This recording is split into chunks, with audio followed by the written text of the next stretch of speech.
This was an interesting game. So, yeah, let's get into it. I actually have some things to criticize the Grizzlies on because we'll just get into it.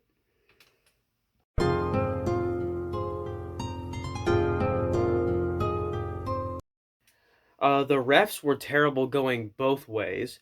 The refs weren't calling traveling. They were terrible with shooting fouls. This is on both sides.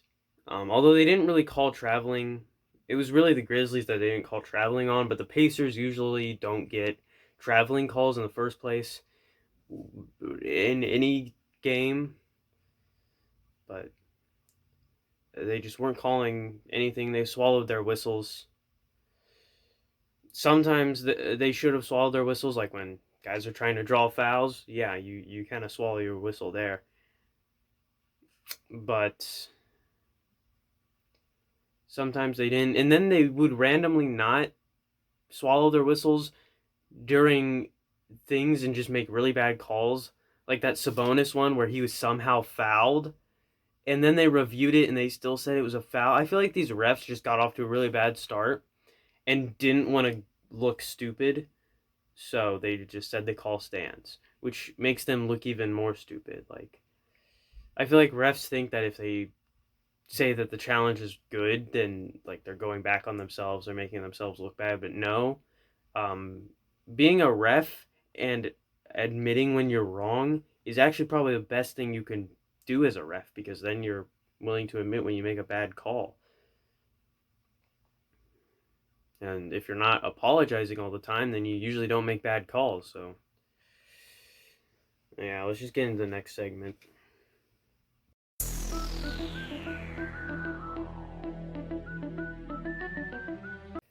The defense didn't play a huge role in this because it was a high scoring game, 130 to 125. Holy crap.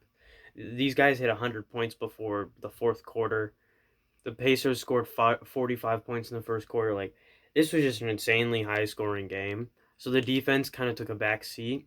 The Pacers still got, your good defensive stats and stuff, block steals, but there weren't as many deflections and just diving for the ball and gritty plays on either side.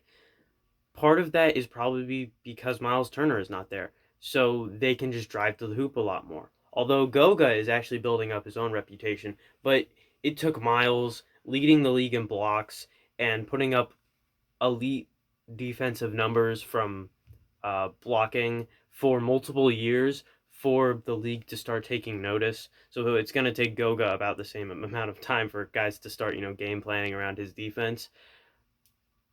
But with Miles out, it's definitely different, and there's a reason why whenever Miles is out, it is a lot more of a high scoring game for both sides because Miles and Domas slow the game down together, which, as we saw today, is actually a good thing. But I'll get into that on the offense. But yeah, it's a whole different game when Miles is out defensively. There's a lot less, and I mean, it just the Grizzlies weren't they were playing with confidence offensively, so they didn't really turn it over as much. So there weren't as many opportunities for diving for a ball and trying to steal it and stuff like McConnell will usually have. So the Grizzlies aren't the best of teams, but their strong suit is their fast-paced offense, and they don't turn the ball over a ton. It's mainly their defense that kills them, at least from what I've seen today.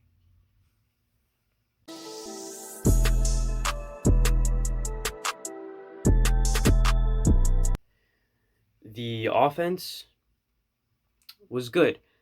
Goga hit threes. Basically, everyone hit threes. Malcolm Brogdon, who has been struggling from three these past few games, had a very good night. He scored like 25 points today. He had a very, very good night, especially from three. He's back to his efficient old self again. I just want to make sure I compliment him when he has a good game because I feel like I criticize him a lot when it comes to closing out a fourth quarter. So I'm trying to make sure that I balance it out equally and make sure to show everybody like, hey, I'm not a Malcolm Brogdon hater. It's easy to spot when a guy is playing hero ball and when he's not clutch, and with Malcolm, that's the case. But today, he closed out a game very well. He hit threes when we needed him to hit threes. He passed the ball when we needed him to pass the ball. And he played solid defense. This is how he should play. This is how he usually played. Like before the All-Star break, this was like how he usually played. But after the All-Star break, it kind of went away sometimes, and he started playing more hero ball and stuff. Well, it's better than last season though, because last season he was only good for the first 20 games, and then he fell apart. So maybe as he progresses, like 2 or 3 seasons down the line, he'll be able to play very well for the whole season. That's just what I'm hoping. But he had a pretty good game today. Oh my gosh, Caris LeVert though. Caris LeVert had 40, I think. This is one of those things where I need to check. Caris LeVert had 34 points. He didn't score a lot in the fourth. He also didn't play a ton in the fourth, but he didn't do a very good job closing out the game. He missed a few threes, missed a few shots when it was in like the final 5 minutes. But usually he does do a good job closing out the fourth. And if it weren't for his, points in the first, second, and third, we wouldn't have been in the position we were in the first place. So, just like what I say with Malcolm when he plays hero ball. He may have cost us the game sometimes, but we wouldn't have been in the position to win the game if he didn't play good in the first, second, and third. But we won the game, so that's good. Goga played very well offensively, actually. Domas, I believe he had a triple-double, which is awesome. But the reason we lost our lead was because the Grizzlies slowed down the game. Guess who was not in the game when the Grizzlies were able to slow down and beat us? Domantas Sabonis. What I was talking about earlier with how Miles and Domas slow the game. When you say that without giving context, it sounds bad, especially with how we're used to fast-paced offenses and a lot of threes. Miles and Domas can shoot threes. It's just when they shoot threes, they slow it down. And they're post players, so when you give them the ball, it slows down. But it is not in a way that it hinders the team's offense. It is not a liability, because when another team tries to slow down the offense, we have two guys that can very well combat that and we stay in the game. However, when they are not in and a team slows down the offense, we're screwed. Because everyone we have out there is fast-paced. That lineup, I believe at the time we had Goga, McConnell, Brogdon, LeVert, and Justin Holiday. Goga is a post player, but he gets his work done quick. Unlike Sabonis and Miles, they will stop and kind of evaluate the defense a lot longer than Goga will. Because that might be because he's younger and he just wants to get his work done fast, or he is just one of those fast-paced post players. Whatever the case may be, he's still a fast-paced player. But that's why we need to keep Miles and Domas around. Because while a fast-paced offense is a good thing, you need to have a few players that can combat when a team tries to slow it down. So that's why it was a smart decision by Coach Nate Bjorkgren to put Domas in there in the last 2 minutes. Because had he not put him in there and they continued to slow down the game, we would have lost. There's nothing more to it. We would have lost. So yeah, let's get into the summary.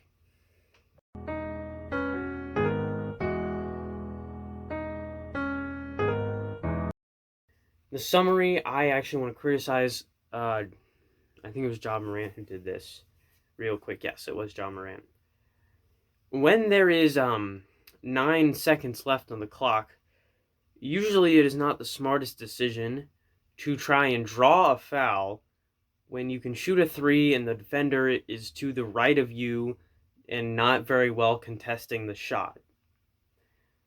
When you're a good three-point shooter, and you've been clutch before, at least from my understanding of John Morant, you should just take that shot. But he tried to draw the foul. Luckily for the Pacers, there's no foul to draw because Malcolm was off to the side. That was just very dumb. It was so dumb that I had to talk about it. When it's clutch time, you don't draw a foul. Even if he was right in front of you, going like this, you don't shoot your arms forward to try and get him.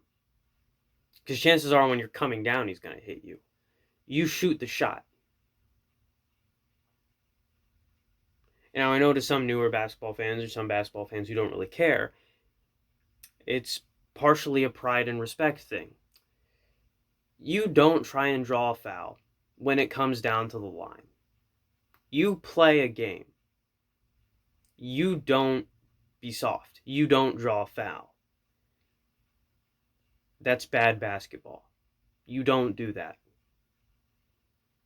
That is the quickest way to lose respect from players.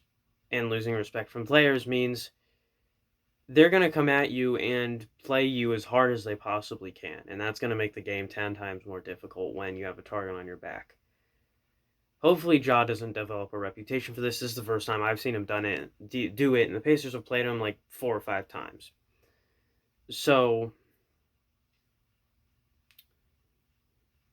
it's fine, but just to people watching this and stuff, don't draw fouls when it's time to score. Don't do it. Because you might not get the foul. If you do get the foul, you won the game off of free throws. That's going to linger in your mind when you play your next game. That the only way you could win a game was from getting a ref to blow the whistle. It's not a good way to win a basketball game. I will now get off of my soapbox. But still, the Pacers played very well today. Domas, Levert, Brogdon, top 3 guys in this one. They helped us win this game, no doubt.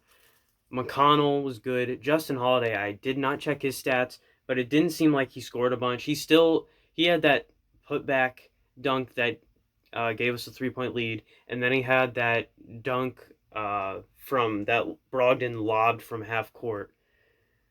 He scored key buckets in the fourth. He was good. He may not have been the most efficient tonight. I don't remember really because I haven't checked his stats. But he still played a good game in my opinion, just from what I saw.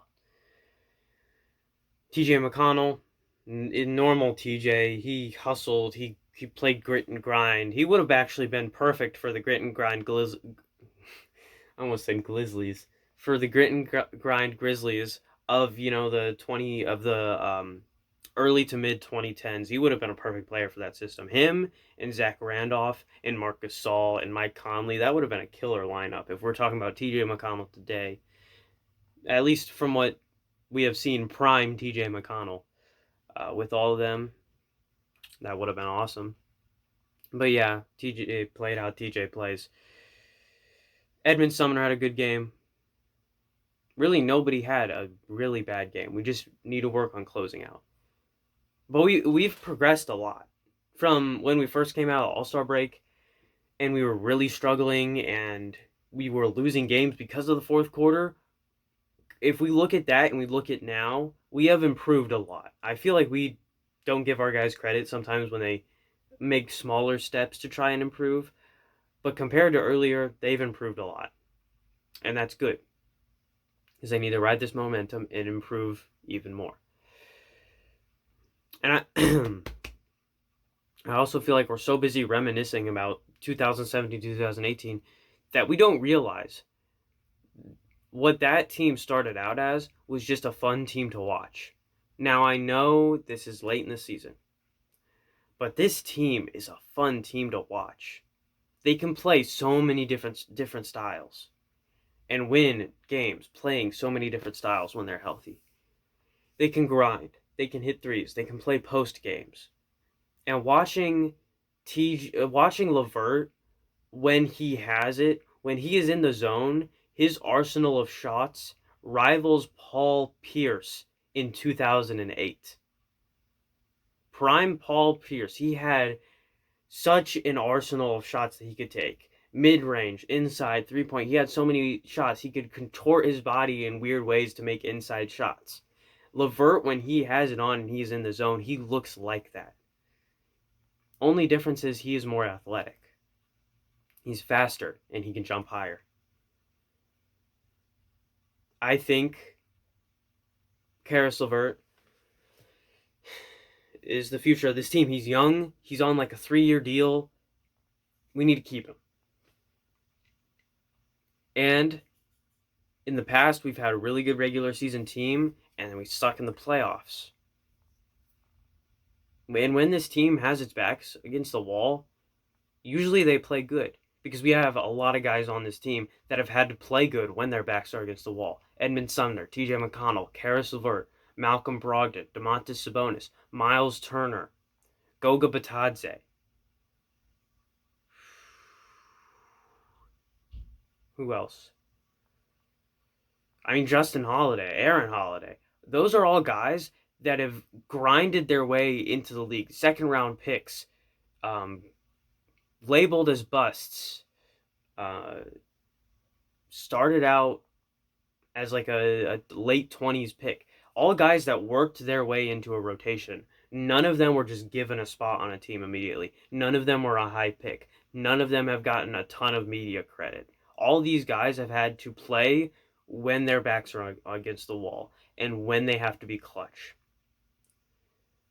So, that's why I think we're going to struggle in the regular season. But when we make the playoffs, we are going to look very well.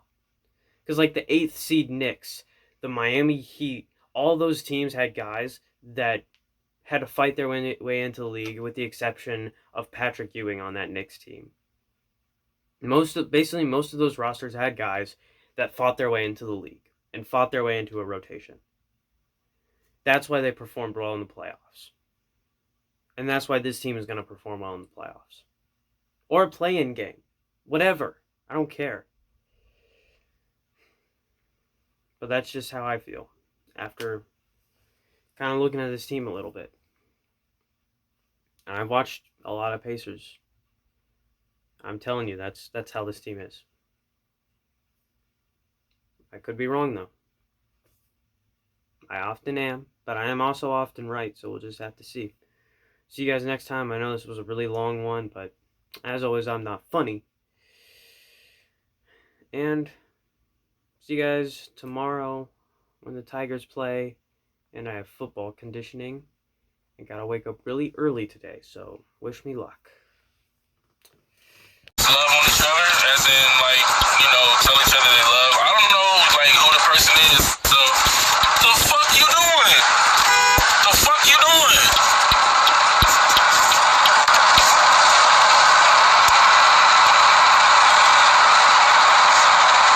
Dumbass. My bad, y'all.